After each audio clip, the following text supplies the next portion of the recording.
අයිබෝන් මං හිතුවා පොඩි වීඩියෝ එකක් කරන්න ඕන කියලා මේ මෝල්ටා එන්න ඉන්න කට්ටියට මේ දැනගන්න පොඩ්ඩක් වීසා කැටගරිස් සම්බන්ධව. සාමාන්‍යයෙන් දැන් මෝල්ටා වලට එනවනම් යුරෝපියන් ෂෙනගන් රීජන් එකට එනවනම් ඕගොල්ලන් ජොබ් එකකට එනවනම් ඒ එන්න ඕන කැටගරි වීසා කැටගරි එක තමයි long term D type visa, long term D type national visa, long term D type visa.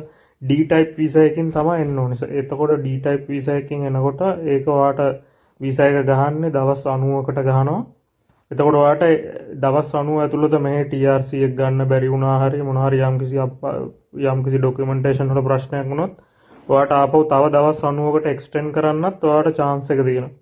එතකොට ඒක තියෙන්නේ ඔයා long term D category visa එකකින් ආවොත් තමයි.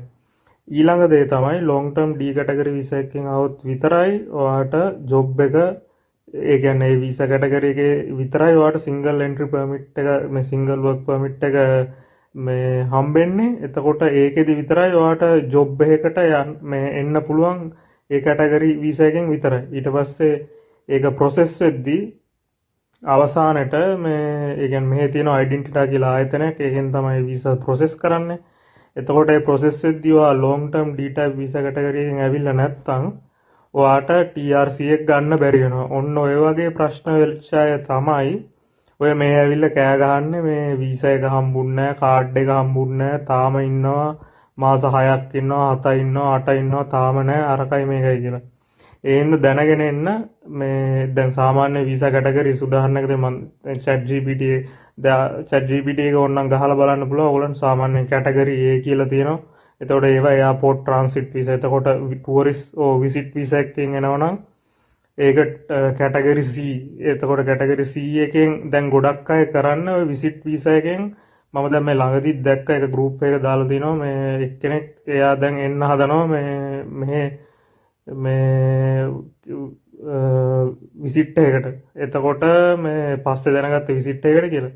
එතකොට විසිට් එක ඇවිල්ලා ජොබ් එක මාරු කරන්න බෑ. එතකොට ඕගොල්ලන් හිර වෙන්නේ කොතනද කියලා කිව්වොත් ඕගොල්ලන් දැන් එහෙම වීසා එකකින් ආවට පස්සේ ඔයා දැන් ඉස්සෙල්ලම සල්ලි ගෙවලා VFS එකට ගිහිල්ලා සල්ලි වැඳලා VFS එකෙන් ඔක්කොම කරගෙන වීසා ආව කියමුකෝ. වීසාත් ඇවිල්ලා දැන් ඔයා මෙහෙට එනවා. ඊට පස්සේ ඩිපොසිට් එක මෙහෙ රූම් එකක් ගන්නකොට රූම් එකේ ගාන ඩුබායි වගේ නෙමෙයි. රූම් එකේ ගාන දෙන ගාන විතරක් නෙමෙයි. ඔයාලට මේ මොකද්ද මේ ඩිපොසිට් එකකුත් දෙන්න ඕනේ රූම් එකට. එතකොට මන්ත්ලි ඩිපොසිට් එකක්. දැන් මෙහෙ මම ඉන්න එකට මම යූරෝ 500ක් දීලා තව 500කුත් දුන්නා. ඒ 500 ලෑන්ඩ්ලෝඩ් එයා තියා ගන්නවා. ඒක ඩිපොසිට් එක. එතකොට යූරෝ 1000ක් එතනින්ම කුඩු වෙනවා පළවෙනි මාසෙම. එතද ඔය වගේ සිටුවේෂන් එකකදී මේ දැන් ඔය ඔක්කොම කරලා අපි බලාපොරොත්තුෙන් ඉන්නවා අපේ වීසා එක දැන් ඔක්කොම අපි මෙඩිකල් සබ්මිට් කරලා ඔක්කොම කරලා අපි බලාපොරොත්තුෙන් ඉන්නවනේ මේක අවසාන ප්‍රතිඵලය TRC එක. මම දැන් මේ කෙටියෙන් කියන්නේ මම මේ සම්බන්ධව ඉන් ඩීටේල් ස්ටෙප් බයි ස්ටෙප් කරන්නම්. දැනට මේක දැනුවත් කරන්නේ මේ විසිට් වීසා වලින් එන්න බෑ යුරෝපියන් කන්ට්‍රීස් වලට ජොබ් එකක් සඳහා කෙටියෙන්ම කියනවනම්.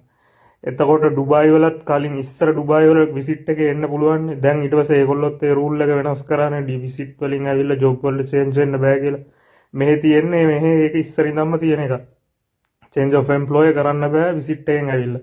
එතකොට ඔයා විසිට් දැන් යුරෝපියන් යූනියන් එක ඇතුලේ කෙනෙක්ට මෙහෙට ඇවිල්ලා ජොබ් එකකට මාරු වෙන්න පුළුවන්. හේතුව එයාට මුල් රටේ එයා ඉස්සෙල්ලාම ආපු රටේ විසිට් වීසා එක මේ TRC එක තියෙන නිසා TRC එක කියන්නේ temporary residence card. ඒ කියන්නේ අපිට හම්බෙන ID එක. ID එක තියෙන්නේ temporary residence card කියන තාවකාලික පදනම යටතේ මේ අපි PR එක ගන්න permanent residence තියෙනවා, temporary residence තියෙනවා, ඊට පස්සේ citizenship තියෙනවා. යන්නේ ඉස්සෙල්ලා temporary residence එන්න ඕනේ. ඊට පස්සේ PR එකට යනවා. ඊට පස්සේ තමයි citizenship එකට. හරිද? එතකොට ඊට පස්සේ PR එක ගන්න ක්‍රම තියෙනවා citizenship by investment naturalization එහෙම ක්‍රම ගොඩක් තියෙනවා. ඒව පස්සේ කතා කරමු. මේක එතකොට මේ ටික හින්දා කරුණා කරලා දැනුවත් වෙන්න සල්ලි දෙන්න එපා. එතකොට ඕගොල්ලන්ට අවසානයට වෙන්නේ අර ඩිපොසිට් එකත් ගෙවලා ගෙදරට සල්ලි දෙවලා ඔක්කොම කරලා දැන් ජොබ් එක පටන් ගන්නත් බෑ නීත්‍යානුකූලව. හරිද?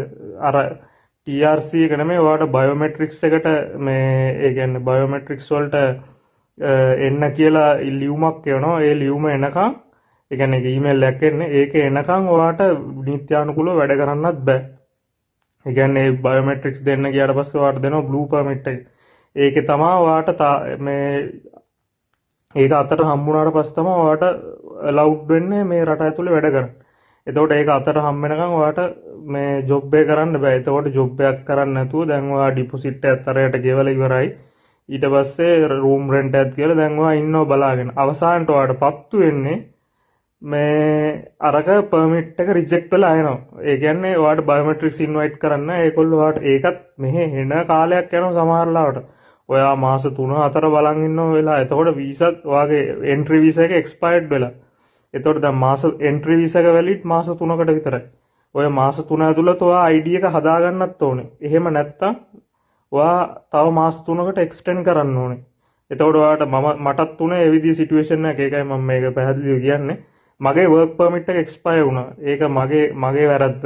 ඒක කාටවත් මම මුකුත් කියලා දෙන්නේ නමුත් දැන් අර වගේ වීසා කැටගරි එකකින් ඔයා රටට ඇතුල් වුණා නම් ඔයාට පුළුවන් ටුවරිස්ට් කෙනෙක් විදිහට ඉඳලා යන්න විතරයි. ඔයාට ජොබ් එක මාරු කරන්න. එතකොට ඔයාට ඒක කරන ඒජන්සි හොරුනේ ඉන්නේ ගොඩක් උන් කියන්නෙත් නැහැ. ඊට පස්සේ ඔයාට අර ඩෙන්ටිටි එකෙන් දැනුව එවන ඔයාට ඊමේල් එකක් your visa category is been not related to national D type visa long term, so because of that you are not allowed to change to employment. හරි මොකක් හරි දාලා එවනවා. එතකොට ඔයාට අන්න එතකොට ඔයා මම ඇවිල්ලා තියෙන වැරදි වීසා.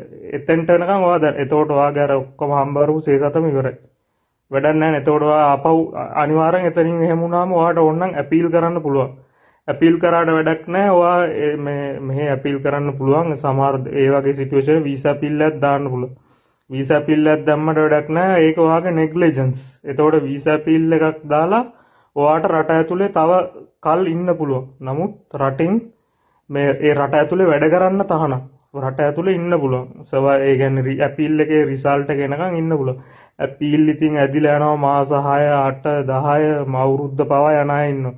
එතකොට සමහරු ඒක කොහොම හරි අල්ලගෙන හොරෙන් වැඩ කරගෙන ෂේප් එකේ දා වේලා හම්බ කරගෙන මැච් එක ගහන් ඉන්නවා. අහු වෙනකන් අවුලක් නැහැ. ඊට පස්සේ ඔය ඔක්කොම වෙන්නේ නැති වෙන්න ඒ හින්දා කරුණා කරලා වීසා කැටගරි එක හොඳට ඒ කියන්නේ බලාගෙන එන්න. ඒ කියන්නේ ඔයා දැන් වීසා එකක් එහෙම දැන් ඔයා ජොබ් එකකට යනකොට ඔයා අහන්න අනිවාර්යෙන් long term D type visa. Visa එක ආවට පස්සෙත් බලන්න. මේක තියෙනවනේ ගහලා long term කැටගරි එක තියෙනවා. වීසා එකක් ගත්තම මම මේ ඔක්කොම ඉන් ඩීටේල් මම ඉස්සරහට කරන්න බලාපොරොත්තු වෙමින් ඉන්නවා. මේක මට මේ අබුඩාබි ඉන්නකොට මම කොහොමද ප්ලෑන් කරේ මොනවද කොහොමද කරගත්තේ ඉන් ඩීටේල් ඩොකියුමන්ට්ස් ඔක්කොම මම ඕගොල්ලන්ට ෂෙයා කරලා මම මේක හරි විදියට කරන්න හිතාගෙන ඉන්නවා. මේ ඒකට පළවෙනි පියවරක් විදියට තමයි මේ වීඩියෝ එක කරේ. මේ අඩුපාඩු තියෙන්න පුළුවන්. ඒ වුණාට මම හිතනවා මගේ කමියුනිකේෂන් එක ක්ලියර්. මේ මම කියන්න උත්සාහ කරේ මේක පුළුවන් තරම් ෂෙයා කරන්න. අබුඩාබි ඩුබායි ඉන්න කමියුනිටි එකට තමයි ගොඩක්ම මම හොස්පිටැලිටි ෆීල්ඩ් එකේ ඉන්න අයට තමයි මට ගොඩක් මේ පැහැදිලි කරන්න පුළුවන්. ඒ වගේම මෝල්ටවල ගොඩක්ම ඩිමාන්ඩ් එක තියෙන හොස්පිටැලිටි මැනේජ්මන්ට් ජොබ්ස් වලට මේ රට හෙන පොඩි. ඒ නිසා මේ රට පොඩි කියන්නේ මේකේ වර්ග කිලෝමීටර් 355ක් වගේ පොඩි රටක්. එතකොට මේකේ ගොඩක්ම ටුවරිසම් වලට බේස් වෙලා තියෙන ටුවරිසම් ජොබ්ස් තමයි වැඩිපුර තියෙන්නේ. අනිත් ජොබ්ස් උත් තියෙනව නැත්තේ නෑ.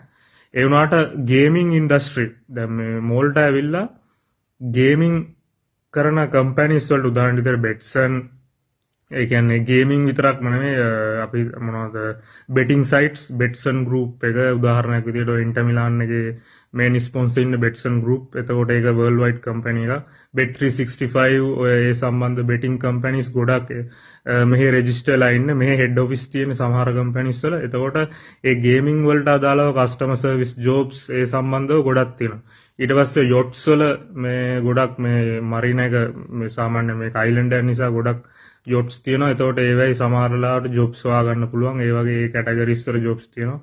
ඊට පස්සේ දැන් ওই සමහර ගොඩක් අර ඕස්ට්‍රේලියා නිව්සීලන්ඩ් ඒ වගේ රටවල් වල වගේ තියෙන මේන් කැටගරිස් නේ IT ඉන්ජිනියර්ස් සොෆ්ට්වෙයාර් ඉන්ජිනියර්ස් අර ඒ වගේ කැටගරිස් වලට එහෙම ලොකු ඩිමාන්ඩ් එකක් නෑ මේ. නමුත් ඒව නැතුව නෙමෙයි හැම ජොබ් එකක්ම හැම රටකම ආර්ථිකයට අවශ්‍ය වෙන නිසා ඒ ජොබ්ස් තියෙනවා. නමුත් ඒවට ලොකු ඩිමාන්ඩ් එකක් නෑ. දැන් උදාහරණයක් විදිහට බැංකින් මේ ඇඩ්වයිසර්ස්ලා ෆයිනෑන්ෂල් මැනේජර්ස්ලා ඒ වගේ ජොබ්ස් වලට එහෙම ලොකු මේකක් නෑ. අර තියෙන්නේ අර වගේ ජොබ්ස් ඊට අමතරව ඉතින් ක්ලීනින් ජොබ්ස් ඔය නෝමල් කැටගරිස් ජොබ්ස් වලට ඩිමාන්ඩ් එකක් තියෙනවා. ඒ නිසා ඒ ටික තමයි කියන්න ඕනේ. මම මේ ප්‍රොසෙස් සම්බන්ධව පස්සේ වීඩියෝ එකක් කරන්න. එහෙනම් ජය වේවා.